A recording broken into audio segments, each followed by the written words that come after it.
Hey, it's Thursday. Samp&Chance Boxing coming at you. On this episode, we are going to review Virgil Ortiz's fight against Boshek that happened this past Saturday. Also, we're going to go back and take a look at the Leo knockout that has people saying knockout out of the year. I don't know. Also, we're going to take a look at Christian Mobili as he fights this weekend in Quebec against Derevyanchenko. Guys, all this and so much more on this episode of Samp&Chance Boxing. So strap in and thank you for letting us into your ears.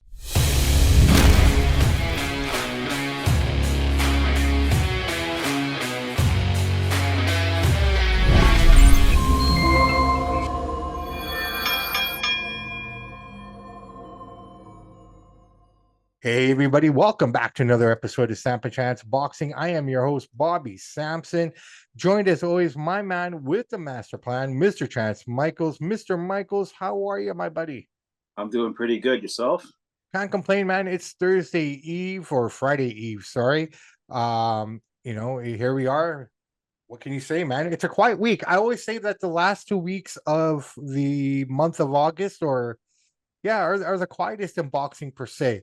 We don't have too much going on this week, but why don't we get into it? Let's start talking about what we did see this weekend. Let's go back to Los Angeles to BMO Field, where Virgil Ortiz Jr., took on Bochuk. What do you think, man? I thought it was robbery, to be honest. Not robbery, but I think the wrong guy won. Yeah, it was a great fight. First of all, it was a good fight. Yeah. I thought Ortiz's was punches a little faster, maybe hit a little bit harder. The one thing that I will say, Boyacek kept coming forward too much. He'd come forward, he wasn't moving his head off the line, so Ortiz was able to time him pretty easily. He should have had a little better head movement. I think it would have got him the win. The two knockdowns, the 10-8s.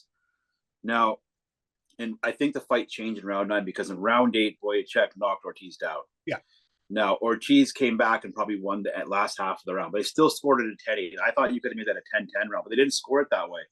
The last few rounds, Ortiz was winning, so the judges gave it to Ortiz. I think, two judges had it a tie. One had the win for Ortiz. I think it could have been a draw or the slight edge to Boyacek because the two knockdowns. But people think just because you get two knockdowns doesn't mean you win the fight. We score this round to round. So it's 2 10-8 rounds. In the 1994, Evander Holyfield knocked down Moore at a 10-8 round, but he got back up. Moore won that round. The judges scored a 10-10. That didn't happen here. I thought that should have happened here. I think a draw would have been fair. You could slide into Boyacek, but I wouldn't say it was a robbery because these are some really, really, really close rounds.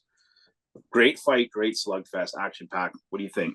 Well, here again, I mean, these guys, the one thing I think a lot of people didn't realize going into this fight that these guys have sparred countless times. They know each other, right? And Boyacek, he was excited to take this fight on. Most guys wouldn't want to take this fight. He was like, yeah, give it to me, give it to me, give it to me. He saw something. He knew how to handle them. And if you think about it, Virgil's never gone the distance, right? So, I mean, these guys are 21 knockouts in a row. Right. So these guys were throwing like nobody's business, and he was landing, and he was confusing Ortiz. Like he put him in a space where he didn't know what to do. And once he started figuring it out and started boxing from the outside, and that's when he started, getting some of those middle rounds in. But as soon as he turned back to kind of face him the way he did, that's when he got knocked down again. Like I can see Virgil Ortiz winning the fight just based on the fact that he had those rounds, right? Where he got knocked down, but he came back and he still showed that power. Reminds me of the first Tyson Fury. Deontay Wilder. No, not Joshua Wilder. The Wilder fight. Yes, thank you. Deontay Wilder. Right? Yeah. Deontay Wilder. Sorry. That first fight, like Fury came back and won those rounds that he got knocked down in. So that's where that controversy was. So I get it completely. But I mean, the way Boshek fought, though, overall, I think he had done enough, plus those 10-8 rounds, to win the fight. So, I mean, this is where the problem is. And I think the other problem here is also what people might take out of this. And this is where I'm kind of concerned now, because during the broadcast, they had Turkish there. His Excellency was in Los Angeles to watch this fight. And the thing he said was, I want to make the card of Virgil Ortiz against Crawford next. depending on how this fight goes, right? So now you put all the weight on the shoulder of this guy going into a fight, knowing what's ahead. I think that was wrong. That shouldn't have been announced there. The other part of that is that the way he won, it makes you think, okay, now that Turkish has said this, where, are they going to, is there a controversy there? Like, we want No, this. because the judges didn't hear that. They're supposed to be in part. I know, I know that you know that, but I'm talking about the casual person or the person Yeah. and seeing it like, okay, this is where because people already think boxing is corrupt. Yep. Right? A lot of people have that notion in their head that boxing is a corrupt sport, blah, blah, blah. It's not. If it was corrupt, a lot of things would be very different, right? Not corrupt. It's just that there's bad judging sometimes. It's bad judging, and I'm sure there is some corruption, that we don't know. There was back in the mob days, yeah, for right, sure. Right. But I mean, the reality of it is, so you get that piece there where people start thinking like that, right? I don't want people to think like that, because I love boxing, because I don't think that to be the case. But Turkish did come back and say after that, he said, look, you know what? That Crawford fight's not happening yet. These two have to go again. Because in his mind, he saw it as a draw. That's kind of where I'm at with it. Maybe I would have scored a one round at 114, 113. Boyacek, I don't know, but I don't think it was a robbery, but I thought Boyacek did enough to just slightly edge it up. This is close rounds. Two of the judges had it right. They had a tie. One judge gave Ortiz. I mean, at best, it should have been it wasn't outrageous. We've seen worse decisions than that before. No, 100%. But it just kind of, based on everything that they're trying to promote and how they're trying to build it up, it just kind of came out of left field this way, right? Well, His Excellency is a fair man, because he could have said, you know what, Ortiz won, Crawford time. But he knows he's trying to bring some decency and respect. So he's like, you got to do this again. Yeah. No, 100%. So I mean, I respect that, right? So I mean, that's good to see. And it's amazing wherever he goes in America, how they suck up to this guy, because they realize he is the future of boxing. I mean, I don't care what anybody says. Money. This is the guy, man. And I like to do a round on this if you're down with it, man. Turkish's plans. Are you down? Let's do it. All right, let's get into it. So Turkish is saying that he wants to create a league. And I think this is really cool that if he can pull it off, he wants to buy Matchroom and he wants to buy Golden Boy and Queensberry. I bet Golden Boy and Matchroom are a done deal. We just haven't heard about it. It's going to happen, right? I mean, the money that these two guys will get from this deal in terms of Oscar De La Hoya and Eddie Hearns is just going to be astronomical. And, I think he'll keep them on to keep, everything balanced, and, because he can't control everything, right? Yeah. So these guys will still have their stables, but they'll control their stables, but everything grows through Turkish. I believe this is how it's going to play out. Now, I think the best part of this is we're going to finally see who the best of the best is, because a lot of these boxers fight within their limitations, or the guys that, suit them or will make them look good, right? Now you're going to get fighters fighting guys. He's going to put fights together where an orthodox fighter is going to fight a striker, or a defensive fighter is going to fight this guy. So it's going to be very interesting to see what he pulls off. I'm kind of curious about it. I think it's going to be fun. I don't think it's going to hurt boxing. In fact, I think it's going to make it better. I feel in my heart of hearts, if Turkish leaves boxing right now, boxing is going to go back to where it was, man. 2 years ago, it was hanging by a thread. Yeah. He doesn't need to buy those promotions. Just start signing the fighters and become free agents and build your own brand. You could take the fighters that Matchroom has. You could take the fighters that Golden Boy has. Golden Boy doesn't have that great of a roster, to be honest. No, it doesn't. No. Matchroom, but you still have Top Rank. You still have PBC, right? So I mean, he still won't be able to put on all the best fights because Top Rank has such a deep roster. PBC's got some good guys too. So then it's going to be split in half. So it's not going to quite work like how UFC has the best MMA athletes in the world, because this is everybody's under one umbrella, one ship. That's a lot harder to do in boxing. So he's going to do something. I don't think he needs to buy Golden Boy. Make your own, dude. Well, here's the real reality of that. And I hear what you're saying and I get it. But if he were trying to do that, if all these guys are under contract, he has to wait years upon years to get the guys that he wants. Instead of doing that, just buy the whole damn promotion. You know what I mean? Like, legit thing. I mean, I get your side, and I can also see where maybe they're thinking in Saudi, like, and if he does, good for him. It'll make him even stronger. But he still doesn't have Top Rank as some of the best fighters in the world. So does PBC. So he's not going to make this, like, it won't be on the quality of UFC, because UFC has all the best fighters. He's not going to have all the best fighters. I think that if he gets those two promotions to go, you're going to see a decline with every. Well, he's throwing Queensberry there too, right? The only two that are left out are Top Rank and TBC. PBC, right? But eventually, you're going to see that they're going to be like, well, wait a minute, maybe we got to consider this as an option, because I think they're going to start to fall. Because I mean, at that point, then you're just working within your own stable, and I don't think PBC, outside of maybe one or two names, they don't really have anyone But either. Turkish is the kind of guy that'll work with anybody. That's the kind of guy he is. So it won't matter for them. So we'll see what he does. Let's Hey, see. whatever he does, he won't be able to make a league like UFC. That's just not going to happen in boxing. Yeah. But whatever he's doing a heck of a job, and I'm glad he's here. No, I'm so glad he's here and he's being right. I mean, for me, the way he And he reacts, knows the sport. He knows what the fans yeah, want to see. This is the thing. yeah, This is what I like about it. No, it's going to be good. It's going to be good. Without him, there's no Fury Usyk. Well, without him, there's a lot of nothings, right? I mean, I think the only guy that's going to lose out on all of this is Canelo. And another thing I like about him is he pushes back on Canelo. He's like, you don't have to like me, but this, you know what I mean? Like, you're fighting guys, easy fights. Nobody knows who Berlanga is. Nobody wants to watch. Yeah, Canelo will sell at T-Mobile Arena. It's only 14,000 people, but you're going up against UFC at the Sphere that day. Your pay-per-view numbers are not going to be 1 million this time. And I bet you anything right now, because that's a Riyadh show too, the Sphere show. It's a Riyadh show. Like the Saudis are the only reason UFC is able to pull this off is because of the Saudi. Mm-hmm. Right? I mean, that's which Dana White gives all the credit in the world for McMahon introducing him to this, to the Saudis, and bridging this gap, because McMahon knows the kind of money that these guys will spend.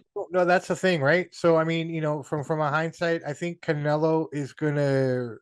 Well, here's the thing on Canelo. Honestly, great, amazing talent, and take nothing. Oh, yeah, absolutely. He's earned everything he's ever earned, right? Like, you know, outside of the tainted meat scandal, you know, outside of that, I mean, the guy is spotless. He's amazing. Which he knowingly and willingly took steroids, but yes. Right. Okay. But I think after the Bivol fight, you know, I'll go back all the way to the Bivol fight. After that fight, he realized that he can't be that guy to fight the guys that everybody wants him to fight. I'm sure he wants to fight David. I'm sure he wants to fight Morrell. I'm sure he wants to fight the guys that everyone keeps saying you should be fighting. But the reality is, I have a feeling, and you know, I don't mean this in a bad way or anything, but I have a feeling that I don't want to use the word scared, but he's apprehensive. That's the word. Yeah. He take those fights anymore because he's afraid that he's going to probably lose some cases. Well, that and who's advising him too, right? Well, I mean, it's his boy, right? I mean, he's got his one guy with him, so. The thing is, if he keeps selling out arenas, he doesn't need to stop. Eventually, the Mexican fans stuff, right? Dude, look, his biggest support comes from the Mexican fans and the Latin fans, right? Yeah, they'll buy any one of his pay-per-views. Right, so they're the ones who buy all the shows. They're the ones who buy everything. So if he keeps going down this track the way he is, eventually they're going to start to say like, "Hey, what's going on, man?" If he starts losing that support, then he's in trouble. Yeah, that's why Canelo's been trying to knock guys out and make exciting fights against Munguia and Charlo. So they can keep buying his stuff, right? Yeah. All right, brother, man, let's move on to the next round here. We got a good fight coming up this weekend. Christian Mobili, he's taking on Derevyanchenko. Let's get right into it, man. I'm excited for this fight because this is a fight that's very similar to the fight that we got this past weekend with Ortiz and Boacek. Another Ukrainian guy coming into the scene here. This guy's nothing to joke about or laugh about, man. He's fought some big names, Danny Jacobs, Charlo, Triple G. Right, and in all those big fights, don't be swayed by his 5 losses. Munguia as well, right? Don't be swayed by his losses here because none of these guys were able to knock him out. Yes, Triple G knocked him down in the first round, but he came back and he put him in some trouble. So this guy is he gave Triple a run for his money, man. Right? That was a close fight. Right, that was a very close fight. I mean, Triple G was the right guy to win there. So the losses this guy's had have been to the top of the top. So there's no shame in that, right? Even against Munguia, he put him up against the ropes a few times. You know, there was a moment there where Derevyanchenko looked really good against Munguia. So, you know, Christian is the favorite, but I don't think this is going to be as easy as everyone. It's not going to be a Mark Heffron type of fight. No. Well, the only thing with Derevyanchenko is he's 38 now. He's got a lot of miles under his belt. That's the only problem. He's young. So Derevyanchenko is a 3-1 underdog. They're giving Mobili big advantage. The Sharks are saying Billy should win. However, Derbynchenko will give him everything he can handle. He's going to rough him up. He's going to hurt him. Billy, I think, is just too young, too strong, too fast, and too fresh. Bob Arum just said the other day that one of his favorite fighters to watch is Christian Billy. He's going to be there at the Videotron Center in Quebec. Yeah, they'll sell out because he's a huge name there. Yeah, Montreal, Quebec, they have a huge boxing scene. They're way bigger than Vancouver. Our boxing scene is nothing compared to theirs. They're big factor. No, I just think Derbynchenko has too much miles. He's logged too many miles. Tough game fighter. At that super middleweight, he's like a gatekeeper now. Mabili can beat him. He'll step up and start getting some. Maybe he'll headline a pay-per-view one. So this is a big fight. I got Mabili taking it. I think he's going to put Derbynchenko down about round 8, round 9, TKO. He'll just be too much for him. Okay, but this is not this. Don't take Derbynchenko lightly. If you do, you could be looking up at the lights. He is that tough. I have no problem with your prediction. I think it could be spot on. I think it's going to go the distance. The way I see this is because I think Derbynchenko, yeah, he's older. He's 38. He's got a lot of miles on him. He's an old 38, right? I mean, considering the wars that he had with Munguia, with Triple G, with Daddy Jacobs, right? I mean, that takes a lot out of you. We're seeing that with Tyson Fury, right? We saw that with Deontay Wilder, and we're going to probably see that again, with other guys as they even I thought Crawford just lost a little bit of a half step. Exactly. But here's the thing with Derbynchenko, in my opinion, I think it's going to go the distance. The reason I think that is because as good as Mabili is, he still leaves himself open. So the key here for Derbynchenko, in my opinion, is his jab. He has a really good jab. He works behind that jab. He doesn't, and the countering. He's got to be able to get into those counter opportunities when he does. Yeah. But Billy likes to throw this big right, which leaves him wide open in the body. If he can, get into that area and take those shots when he can, that's his best opportunities to win. I think that's really all he's got is his countering. And, take nothing away from the guy, but those are going to be the keys for him, right? You got two guys who like to just meet in the middle of the ring and just go and fight. So, it's going to be a good fight, man. It's going to be an amazing fight. This is a fight that Billy needs to win. You're fighting a 38-year-old man. He's old. He's been in wars. He's lost half a step. He's still tough. This is a fight you need to win. You need to look good if you want to step up to the next upper echelon of fighters. Derbynchenko was a gatekeeper. He was great in his day. He's 38. You need to win this fight. You should win this fight. Yeah. And prove to everybody you're the next big thing at super middleweight and you make a ton of money. So I don't see why he wouldn't. Let's see what he's capable of. Well, let's see, man. Like I said, and I respect Mabili because maybe we've overhyped Mabili. Maybe he isn't as good as we say. We're going to find out. And I think he is, but we'll find out on Saturday. Saying Virgil Ortiz is a bad boxer, but I mean he was exposed a lot in that fight. Mm-hmm. Like if you were to fight Crawford would eat him up. Oh yeah, he's a different level. Right, but that's what I'm saying. So if that's the fight that they want to make, and after what he looked like against Boschak, it doesn't work for me. It's not an exciting fight because Crawford's not fighting Ortiz. Ortiz's next fight's against Boyachek. No. But what I'm saying is, if that's the fight they want to make in the future, whatever the case is, right? The way they were talking about it. Same here. Like, I mean, I'm not saying Mabili is bad, but he might get exposed a little bit here. Like these Ukrainians are ruthless. These, just based on what we saw, they're ruthless, right? And but they never gave the Ukrainians the decisions; they always gave it the other way. So this is a close fight. Derbynchenko is not getting the decision in Quebec. Well, the only way he's going to win is if he knocks him out or if the referee stops it, right? I mean, let's like a super one-sided fight, Yeah. All right, brother, man. It's like I said, it's been a quiet week. I think we basically covered everything that we needed to talk about. Shout out. No, I don't know. We still got the biggest round of it all. We haven't even talked about the knockout of the year. Do you want to call that the knockout of the year, though? I'm not saying it's that, but that's what they're saying. So it's pretty impressive. All right, man. Let's talk about it then. Angelo Leo taking out who did he fight here? Sorry, Lopez. So Leo versus Lopez. Let's get into it here. Boom. Let's go. Your thoughts on that knockout? Wow. Big underdog. I mean, the problem is that bad technique. He threw his jab. He left his right hand down, which he got susceptible for the left hook. If he just would have kept his right hand up, we say this every day. When I'm training somebody, my kid's training, when somebody's training me, you have to keep your hand up. He didn't. He got knocked out for it. If he just would have had example here, he would have won the fight. So he dropped his hand and he got smashed. It was an impressive knockout when he went out. Now, the one thing I got to say, I'll let you chime in before I break it down, is he was out cold. It was amazing knockout. The thing is the one thing that I didn't like about that is Joe Tessitore's reaction. And I always praised the guy. I thought he was too loud. He was too hyper. He didn't let the knockout breathe. He didn't let you take it in for a second, like Vin Scully would do, or Bob Cole, a big home run, a big goal, or Pat Summerall, a big touchdown. They give you about 5-10 seconds. They'd let you absorb it, let you feel something. Well, this guy's just yelling. He's right on it.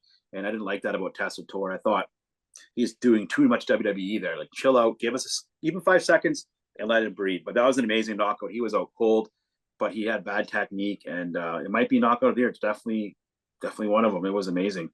Yeah. It was a good fight. Well, here's the way I look at it. I mean, throughout the whole fight, I felt that Leo just took advantage of his reckless style that you had mentioned earlier, right? I mean, just landing many combinations, and although many of Lopez's punches, they weren't landing or anything, so I mean, visually it looked like something else, but I mean, the guy was just reckless. I don't know what was wrong with Lopez. I don't know why he was fighting that way. He just left himself open to too much, right? And the knockout itself, like, it was a beautiful knockout, but it didn't look like he hit him really hard. It just felt like he got him in that right spot. You know what I mean? Got him in the right spot with his hand down. His glove should have been up, and Right? he would have won the fight. Like, I Maybe mean, we don't know what happened. aesthetically speaking, I think the the one that happened on the Jake Paul card, the Canadian guy, when he knocked out the kid. I can't remember his name. I know what you're talking about, though. Yeah, that looked more dramatic, right? So I could see that one kind of standing out in people's minds a little bit more. But again, I think Cruz or Lopez allowed himself to get knocked out just the way he was fighting all night, man. It was He had bad technique all the time. Every time he was throwing a jab, Leo was coming over top of his jab and hitting them all the time. He had his hand too low. He just had a bad technique, and sometimes you just can't correct that. If guys don't want to listen to the gym, he knows to keep his hand up. Everybody knows it. Even the most beginner guys, the first thing you teach him. So he knows what to do. He does, for some reason. Here's the cardinal rule: you never sacrifice defense for offense, and that's what Lopez did. And he went night for it. He was getting aggressive. He was trying to be spectacular for the fans. Never sacrifice defense for offense. No, 100%, brother. I mean, if you look, I mean, in team sports and stuff like that, I mean, the teams that usually win world championships are the ones that have the best defenses, right? I mean, that's usually how it comes down to it. And again, even us, when we were training in the field a while back, I mean, the one thing, always have that hand up, right? I mean, that's not even boxing 101. I think that's boxing kindergarten. It's one of the first things you ever learn is keep your hands up, protect yourself at all times. Second thing, third thing you learn, even if you want to be offensively minded, never sacrifice defense for offense. Because as soon as you drop your hands, as soon as you get a little wild, you could get caught, especially at that level. And when you get caught at that level, it's lights out. Do you feel that Lopez took him too lightly, and didn't train properly? Because I don't know what to No, make I don't think he did at all. He's a champion. I don't think he took it lightly at all. He wanted to keep his belt. He wanted to retain his belt. I just think that he had sloppy technique and didn't want to correct himself. I think his corner could have done a better job. His hands were out of place all night. How can you be a champion and have shitty technique like that, though? Some guys just get it off of speed and skill and just get lucky. You know what I mean? But eventually, timing always beats speed. And they start timing you right. No matter how fast your hands are, they'll find that opening at this level, and you're going down. Yeah, 100%, brother, man. 100%. All right, brother, man. That's 4 rounds in the sack. I think we're pretty good here. Anything happening in the world of history? Yeah, we got the one and only who's not known for knockouts, but he got one this week in boxing history. 24 years ago, Pernell Sweet P. Whitaker. I love him. Scored a rare knockout. That's why I said that. First round knockout of Juan Nazario at Caesars Tahoe Outdoor Arena in Nevada, 1990. He unified the WBC and IBF championships belts. A guy known for defense, shocked everybody with the first round knockout of Juan Nazario in Vegas 24 years ago. Mr. Defense himself, Sweet Pea. Wow. Amazing. Very rare knockout for him. And Canadian history, anything? Nothing happened in Canadian history this week, but we got Tiger's Tail still climbing up the charts, and it's a good read. Even if you don't know who the guy is, you're not even really a boxing guy. Like, it's one of the better boxing books. The best boxing book I've ever read. Never read a lot of them. It's still the Sonny Liston book. Fair enough. That book is you want to talk about a guy who was an enforcer for the mob, a guy who sold heroin, and then we'll go fight Muhammad Ali. You know, he did it all. And he says, and I've said it many times before, Muhammad Ali's, the black Muslims that he was hanging out with, that's Sonny Liston's quote, came to him and said, you are taking a dive or we'll kill you and your family. He said it. He's told the writers, as well documented. So the kind of mentality that Ali was this choir boy guy, I'm not saying Ali told his camp to do that. We don't know if he did or not. I can't accuse him of that. But we know for sure the Muslims in his camp went to Liston and his crew. You're going down. He needs to win this fight or we'll kill you and your family. Now, Liston didn't want to do it because he took up with these mob guys in Vegas. He was ready to say, well, screw you guys, let's go for war. But they offered him so much money that he took the dive. And he admitted that he took a dive in that fight. Interesting. That's kind of the corruption that you used to see back. But if you look at that picture of Ali standing over him, he's yelling at him like you took a dive. So I don't know if Ali knew about it. I don't think he did, because why would you tell Ali that? He was pissed off. He knew his crew did it. He was another thing. Sonny Liston was in Vegas gambling. I think he was at Tropicana, and they would say he had an alias. Can't remember his alias. They say Sonny. They said Sonny Liston, come to the front. Sonny Liston, come to the front. There's mob guys who are looking for him to collect it. I don't know what he didn't sell as much heroin as he's supposed to. But yeah, he's a wild guy, cheating on women, punching guys out. Hell of a fighter. Imagine he just would have disciplined in what he could have done. But if you want to hear a good book on Audible, it's one of the best boxing you're ever going to hear because his story's unreal. Awesome. He was chilling with Frank Sinatra, all Elvis, all those guys. Yeah. Also, I just want to mention this really quick. We'll get more details as I can find them, or we can get them from these guys.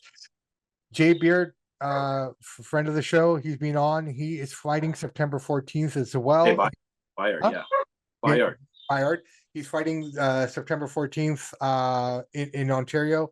Also, we have Ryan Rozecki coming back. He's fighting in Windsor on the 14th as well. I don't know if these are the same cards or different cards, but both these guys are on, two Canadian guys. Ryan is just itching. This guy's going to be a big name in the cruiserweight division. He just looks, he's scary, man. The dude just looks scary. Yeah, he's got a lot of talent. Right? So he's got his fight coming up after losing his fight for the title earlier this year. So, things are looking up for those two guys. Well, Jay Bayard's only got a couple fights left. He's in his early 40s. I had to say it. I like the guy. He's a friend of the show. He's got about 2 or 3. Well, we're going to try to get him back on because again. After that, people won't book him. Yeah, we're going to try to get him back on, and I am trying very, very hard to get Ryan on here. But we keep pushing and pushing. These are the things that we do behind the scenes, guys, that you don't know about, man. Yeah, we got a few boxing guests lined up coming. Yeah, we got some good stuff coming up here. So, guys and gals, great show. I'm happy. You happy? I'm happy, man. I'm feeling good. I think the dog's happy too. Yeah, he's ready to go. All right, brother, man. Let's wrap this up. My name is Bobby Sampson. He's Mr. Chance Michaels. And in the words of the great AC/DC, those that download, like, and subscribe to the podcast, we salute you. We do salute you. We are coming to the end of summer, not per se, but start to look at it. Yeah. Guys, amp it up, enjoy the summer, do what you got to do. Just play it safe, get home to your families. That's the most important thing. Second most important thing is we want you back here Tuesdays and Thursdays listening to the show and checking out all the great content that we put out for you guys on a weekly basis.